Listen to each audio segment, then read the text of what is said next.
There is a disease that should not exist.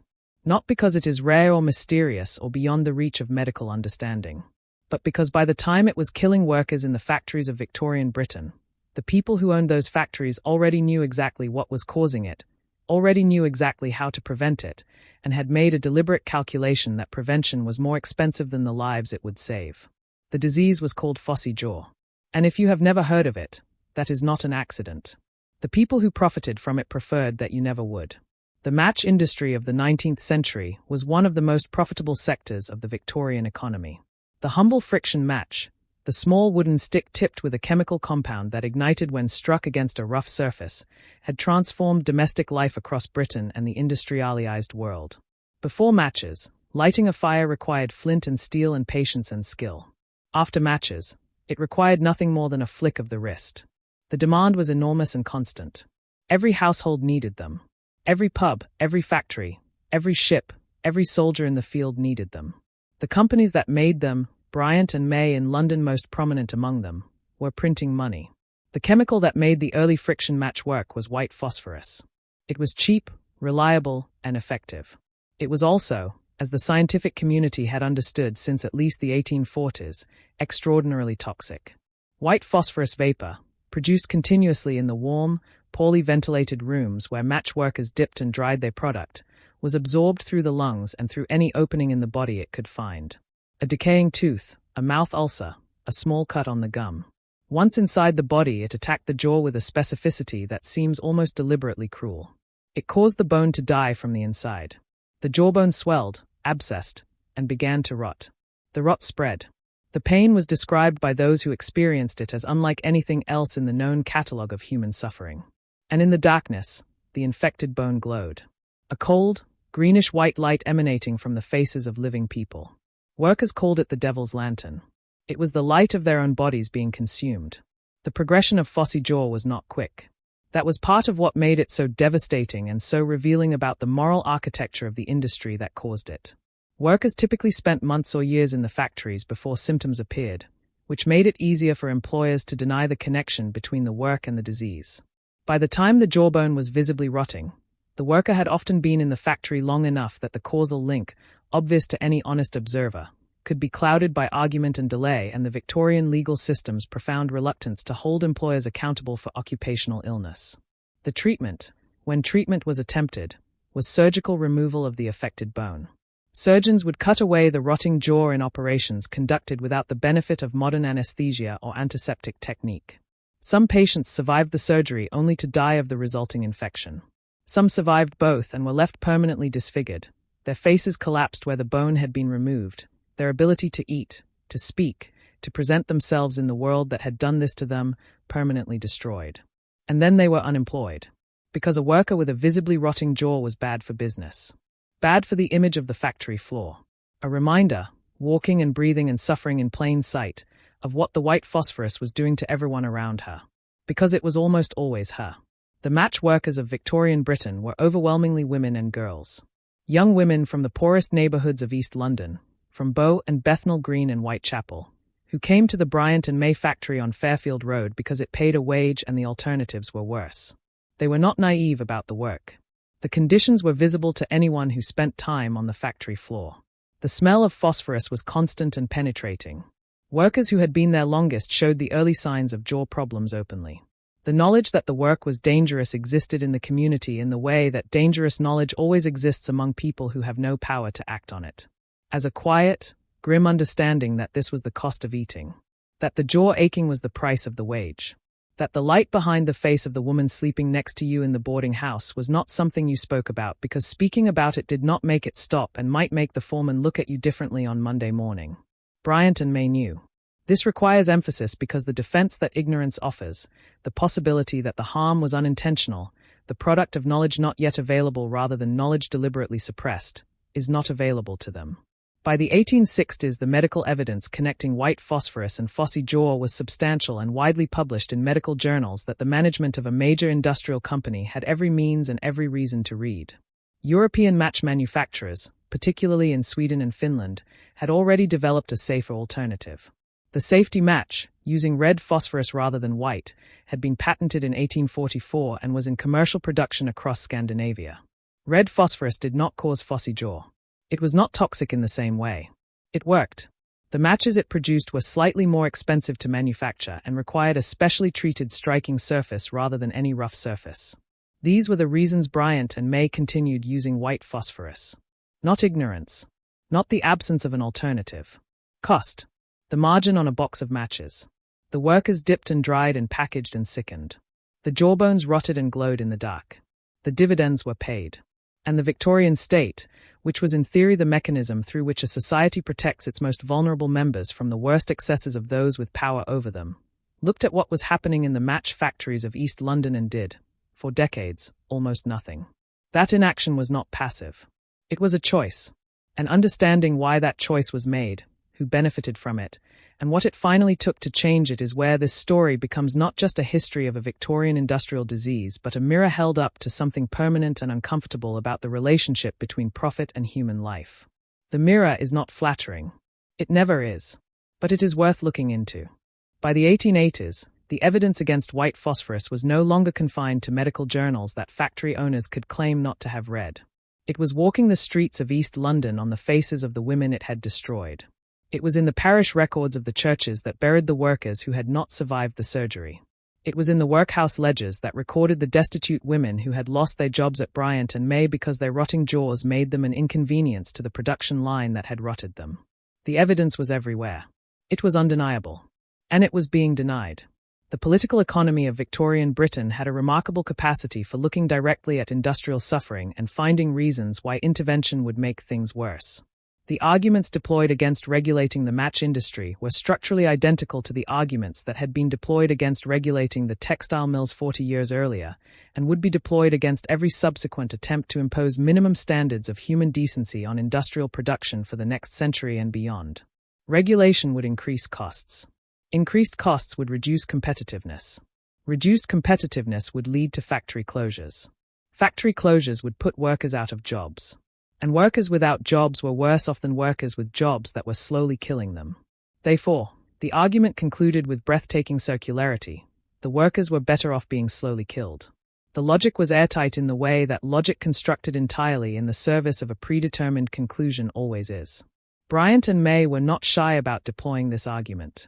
They were a powerful company with powerful connections, and they understood that the Victorian political system, dominated by men of property and industrial interest, was structurally disposed to hear their side of the debate more sympathetically than the side being presented by the jawless women of Bow. They lobbied. They corresponded with government ministers. They produced their own assessments of the safety evidence that reached, with remarkable consistency, conclusions favorable to the continued use of white phosphorus. They were, in modern terminology, very good at regulatory capture. The science was not on their side. The power was. And for most of the Victorian period, power was enough. Into this landscape of deliberate institutional indifference came a woman named Annie Besant. She was not a match worker. She was not from East London. She was a middle-class intellectual, a journalist, a social reformer, and one of the most formidable public advocates of her generation. A woman whose willingness to take on powerful institutions and powerful ideas had already made her one of the most controversial figures in Victorian public life. She had been prosecuted for publishing a pamphlet about birth control. She had been stripped of custody of her daughter by a court that considered her views too radical for motherhood. She had debated some of the sharpest minds in Victorian England and given as good as she got. She was not easily intimidated. And she was paying attention. In June 1888, Besant published an article in her newspaper The Link titled White Slavery in London. It was not a subtle piece of journalism. It described in precise and unsparing detail the working conditions at the Bryant and May factory, the wages, the fine system that deducted money from workers' pay for infractions as minor as talking or dropping a match, the physical conditions of the factory floor, and the disease that was eating its workers from the inside. She named the company. She named the shareholders. She published the dividend figures alongside the wage figures and let the arithmetic make its own argument. The company was paying its shareholders handsomely. It was paying its workers a wage that left them dependent on the factory canteen for food because they could not afford to eat otherwise. And it was paying them in a currency of slow destruction that did not appear on any balance sheet. Bryant and May's response to the article was to summon their workers and demand that they sign a statement declaring the article false and their working conditions satisfactory. The workers who refused to sign were threatened with dismissal. Some signed. Some did not. And the ones who did not, or who were suspected of having spoken to Bryant in the first place, were dismissed. The company had looked at an article documenting the exploitation of its workforce and responded by exploiting its workforce more visibly. It was a tactical error of considerable magnitude. The dismissed workers went to Bryant. And Bryant, who understood better than most people in Victorian public life how to convert moral outrage into organized pressure, helped them do something that women workers in this period almost never did. She helped them go on strike. On the 5th of July, 1888, approximately 1,400 workers at the Bryant and May factory walked off the job. They were young women and girls from some of the poorest neighborhoods in London, workers who had no savings, no union backing, no legal protection, and no guarantee that the strike would succeed or that they would have jobs to return to if it failed. They had Annie Bryant, her newspaper, and the specific moral clarity that comes from having nothing left to lose. In the calculus of Victorian industrial relations, that was not supposed to be enough. It turned out to be more than enough. The public response to the Matchgirls strike was immediate and overwhelming in a way that the Victorian establishment had not anticipated and could not easily manage. Bryant's article had already primed public opinion. The image of young women walking off the job rather than sign a document declaring their own suffering to be false was a story that the London newspapers found irresistible. The strikers were articulate, organized, and entirely willing to speak to the press about their conditions. They described the fossy jaw in terms that readers could not dismiss or rationalize away. They described the fines system. They described the wages. They described the dividends. And they described the specific texture of working in a room full of white phosphorus vapor every day, the taste of it, the smell of it, the way it settled in the back of the throat, the moment you first noticed that your jaw was hurting in a way it had not hurt before and you understood, because everyone in the factory understood, what that meant. The public gave money. Churches gave money. Trade unions that had previously shown minimal interest in organizing women workers gave their support. The strike fund grew faster than anyone had predicted. And the London Trades Council, the coordinating body of the London trade union movement, stepped in to help negotiate. Bryant and May, who had expected the strike to collapse within days as the workers ran out of money and options, found themselves facing a sustained, well-funded, and increasingly well-organized action that was generating the kind of publicity that no amount of lobbying and ministerial correspondence could neutralize. 3 weeks after it began, the strike was over. Bryant and May capitulated. The dismissed workers were reinstated. The fines system was abolished. A grievance procedure was established. The Matchgirls had won. 1,400 of the poorest women workers in London, with no union, no legal protection, and no political representation, had taken on one of the most powerful companies in the Victorian economy and forced it to back down in 3 weeks. It was one of the most significant labour victories of the 19th century. And it was only the beginning of what the Matchgirls strike set in motion. The victory at Bryant and May sent a signal through the British labour movement that reverberated for years. If the Matchgirls could win, anyone could win. If workers with no union, no savings, and no political allies could force a major company to capitulate in 3 weeks, then the argument that unskilled workers, women workers, the poorest and most precarious workers in the economy, were unorganizable was simply wrong.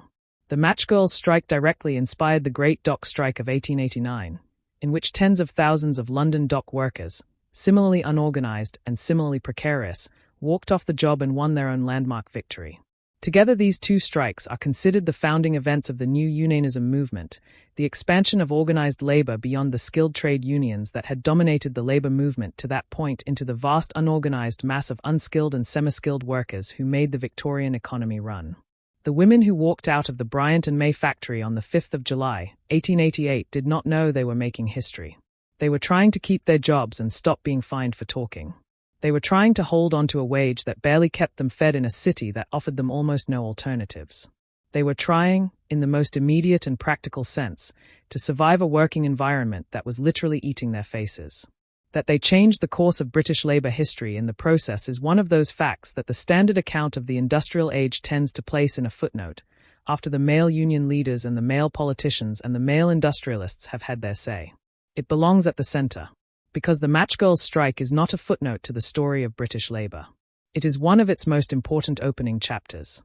And it was written by 1,400 women whose names history has almost entirely forgotten, in a factory on Fairfield Road in Bow, in the summer of 1888, while their jaws ached with the specific pain of an industry that had decided their faces were an acceptable price for a dividend. The Matchgirls had won their strike. Bryant and May had backed down. The fines were abolished. The dismissed workers were reinstated. And the white phosphorus was still there. Still in the dipping rooms. Still in the air. Still in the jawbones of the women who came back to work on the Monday after the settlement was announced because they needed the wage, and the settlement had not included the one thing that would have actually stopped the dying. The strike had won better conditions inside a factory that was still slowly killing the people who worked in it. The disease that had started the whole story had not been addressed. It had been set aside, because removing white phosphorus from the production process would cost money. And the settlement, impressive as it was, had not gone that far. This is the part of the Matchgirls story that tends to get left out of the celebratory version. The version that ends with the strike victory and the union that was subsequently formed, and the inspiring image of working-class women defeating a powerful corporation through collective action. That version is true. It is also incomplete, because the phosphorus kept burning, the jaws kept rotting, the women kept getting sick, and the company kept paying its dividends. The moral clarity of the strike victory existed alongside the continuing physical reality of the disease, and the coexistence of those two things tells you something important about the limits of what industrial action alone can achieve against a harm that is built into the production process itself. The Matchmakers' Union, formed in the immediate aftermath of the 1888 strike with Annie Besant as its first secretary, was one of the first unions in Britain to organize women workers on a significant scale. It was a genuine achievement in a labor movement that had shown, up to that point, a profound institutional reluctance to take women workers seriously as organizable subjects rather than passive recipients of whatever conditions the market chose to impose on them. The union gave the Matchgirls a collective voice and a collective structure that had not existed before. It negotiated on their behalf. It recorded their grievances. It gave them, for the first time, a mechanism through which the experience of working in the factory could be translated into institutional pressure on the people who ran it. But unions negotiate within the existing structure of production. They can improve wages, reduce fines, establish grievance procedures, win back dismissed workers. They cannot, on their own, remove a toxic substance from a manufacturing process when that substance is the reason the product is profitable. That requires something else. It requires regulation. It requires the state, the mechanism that is supposed to represent the interests of everyone, including the people who are being slowly poisoned in the dipping rooms of Fairfield Road, to look at the evidence and decide that a company's right to use cheap toxic materials ends where the worker's jaw begins. The British state took its time arriving at that decision. The Matchgirls struck in 1888. White phosphorus was not banned in British match manufacturing until 1910. 22 years. 22 years during which the medical evidence was unambiguous, the safer alternative was commercially proven, and the disease continued to destroy the bodies of the women who made the matches that lit the fires of the most powerful empire on earth. The Salvation Army opened a match factory in 1891 using red phosphorus exclusively, paying union wages, and producing matches that cost marginally more than the Bryant and May product. They called it a demonstration, a proof of concept, an argument made in commercial form that the white phosphorus was not a necessity but a choice. Bryant and May continued to choose it for another 19 years. The international dimension of the story is where the full moral weight of the delay becomes most visible. The Berne Convention of 1906, an international agreement to prohibit the use of white phosphorus in match manufacturing, was signed by the major European powers. Britain signed it, and then Parliament passed the enabling legislation to give it domestic effect in 1908, with an implementation date of 1910 that gave the match industry 2 further years to adjust. The adjustment that the industry had been told was commercially impossible, that would destroy competitiveness, that would close factories and throw workers into unemployment, happened smoothly and without the catastrophic consequences that had been predicted for decades. The industry did not collapse. The companies did not close. The workers kept their jobs. The matches kept lighting. And the phossy jaw stopped. The women who had died between 1844, when the red phosphorus alternative was first patented, and 1910, when white phosphorus was finally banned, died in a window of time that was defined entirely by the gap between what was known and what was done. That gap was not created by ignorance. It was not created by the absence of a solution. It was created by the specific calculations of specific men who had decided that the cost of the solution was greater than the cost of the dying. That calculation was made in boardrooms and government offices and parliamentary committees by people who were not dying and whose jaws were not rotting and who would never have to explain to their daughters why their faces were collapsing from the inside. The last recorded case of phossy jaw in a British match worker occurred in 1906, 4 years before the ban, as the industry began the early stages of transition away from white phosphorus under the pressure of the impending international agreement. The woman who suffered that final recorded case had been working in the industry for years. She had been working through the entire period of the strike, the union, the Salvation Army factory, the Berne Convention, the parliamentary debates, the implementation delays. She had been working while the argument about whether her jaw was worth the cost of preventing its destruction was conducted by people in rooms she had never entered, in a language of economics and competitiveness and parliamentary procedure that had been specifically designed to make the straightforward thing complicated. Annie Besant did not stay with the Matchgirls or the labor movement for long after the strike. She moved on, as extraordinarily restless intellectual energies tend to do, into theosophy, into Indian nationalism, into a range of causes and commitments that took her far from the dipping rooms of Bow. She eventually settled in India, where she became a significant figure in the Indian independence movement, and she died in Madras in 1933. She was a complicated woman whose later beliefs were not always coherent with her earlier radicalism, and history has not always known quite what to do with her. But what she did in the summer of 1888, the article she wrote and the strike she helped organize and the union she helped found, was consequential in a way that transcends the complexity of the person who did it. The Matchgirls themselves dispersed back into the obscurity from which they had briefly and dramatically emerged. The union they had formed continued for some years but eventually merged into larger labor organizations as the structure of the British trade union movement consolidated in the early 20th century. The factory on Fairfield Road in Bow continued operating under various ownership arrangements until it finally closed in the 1970s. The building is gone. The site has been redeveloped. There is a small memorial in the area acknowledging what happened there.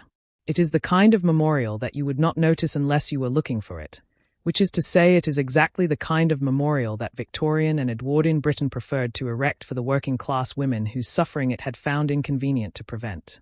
The box of matches on your kitchen shelf costs almost nothing. It always has. The friction match was a cheap product from the beginning, which is precisely why the margin depended on keeping production costs as low as possible, which is precisely why white phosphorus persisted for so long after the safer alternative existed. The cheapness of the product and the devastation of the disease that produced it are not separate facts. They are the same fact, looked at from different ends of the supply chain. At one end, a consumer convenience so ordinary that it barely registers as a product at all. At the other end, a woman in a dipping room in Bow with a jaw that aches in the specific way that means the phosphorus has found its way in and the process that ends with surgery or disfigurement or death has already begun. The distance between those two ends of the supply chain is the distance that the Victorian economy, and every economy that has followed it, has relied upon to function without too much inconvenience to the people at the consuming end. Keep the production far enough away, keep the workers invisible enough, keep the disease obscure enough, and the person striking the match in their warm kitchen never has to think about the face of the woman who made it. That distance is a design feature. It has always been a design feature. And the Matchgirls of 1888, by walking out of the factory and into the streets and onto the front pages of the London newspapers, collapsed that distance for 3 extraordinary weeks and forced the comfortable end of the supply chain to look at what it was connected to. They could not sustain that collapse. Nobody can sustain it for long. The distance reasserts itself. The newspapers move on. The strikers go back to work. The phosphorus stays in the dipping room. But the collapse, while it lasted, changed things.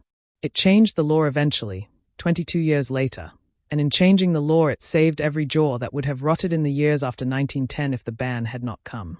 Those saved jaws belong to women whose names we will never know, who never knew the Matchgirls of 1888, who never knew that their faces were intact because 1,400 women in the summer of that year had decided that the distance between the match and the disease that made it was not a law of nature. It was a choice. And choices, unlike laws of nature, can be changed.